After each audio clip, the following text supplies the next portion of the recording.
కైకాల సత్యనారాయణ అంత్యక్రియలు ముగిశాయి. ఫిలింనగర్లో తన నివాసం నుంచి ప్రారంభమైన కైకాల సత్యనారాయణ అంతిమయాత్ర మహాప్రస్థానం వరకు కొనసాగింది.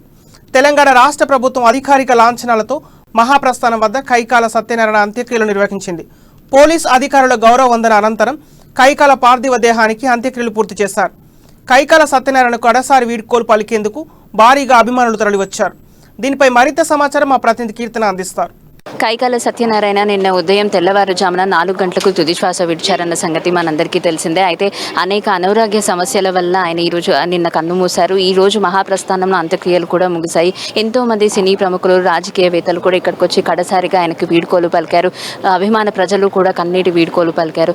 అంటే ఇన్ని రోజులుగా మనం చూస్తున్నాము సీనియర్ సిటిజన్స్ అయిన, అంటే సీనియర్ యాక్టర్స్ అయిన లైక్ కృష్ణంరాజు గారు కానివ్వండి, కృష్ణ గారు కానివ్వండి, ఈ రోజు సత్యనారాయణ ఇలా పలువురు 2022లోనే చనిపోవడం, ఒక పెద్ద దిక్కును కోల్పోయారనే చెప్పుకోవచ్చు సినీ ఇండస్ట్రీ మొత్తం కూడా.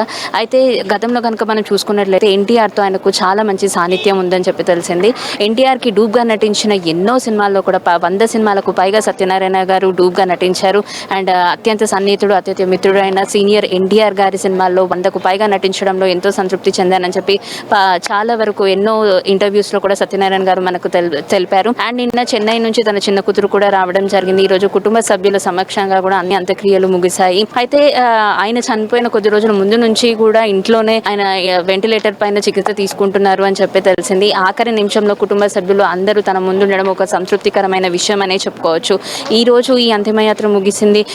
అంటే ఎస్వి రంగారావు తర్వాత అంతటి ఘనస్థానం సంపాదించిన సత్యనారాయణ గారు ఇక లేకపోవడం అన్నది విషాదకరమే అయినప్పటికీ కూడా ఆయన నటించిన ఎన్నో సినిమాల ద్వారా ప్రజల మనసులో సత్యనారాయణ గారు నిలిచిపోతారన్న దానిలో ఎటువంటి సందేహం లేదనే చెప్పుకోవచ్చు. ఇది ఇప్పటివరకు నా అప్డేట్. కెమెరామెన్ సాంబశివతో కీర్తన, అమ్మ న్యూస్, హైదరాబాద్.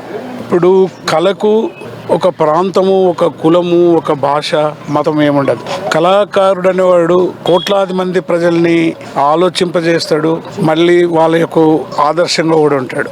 మన సత్యనారాయణ ఆయన పాత తరం అయినా కానీ కొత్త తరానికి కౌలు కళాకారులు, ముఖ్యంగా ఫిలిం ఇండస్ట్రీలో, మీడియాలో ఉండే ఎంత ఆదర్శంగా ఉండాలి, ఎట్లా ఉండాలనే జీవితాన్ని గడిపాడు. ఆ పాత్రలు చిన్నప్పటి నుండి అతని యొక్క పౌరాణికమైన పాత్రలు చూసి మేము నిజంగానే ఇట్లనే ఉంటాడేమో, కనిపించని దేవుడు కానీ కనిపించనటువంటి ఎవరైతే మనకు కనిపించని దృశ్యాన్ని కనిపించేటట్టు చేసి చూపించగలిగాడు. అలాంటి పాత తరం కళాకారులు, కొత్త తరం కళాకారులు వాళ్ళ నుండి చాలా ప్రిన్స్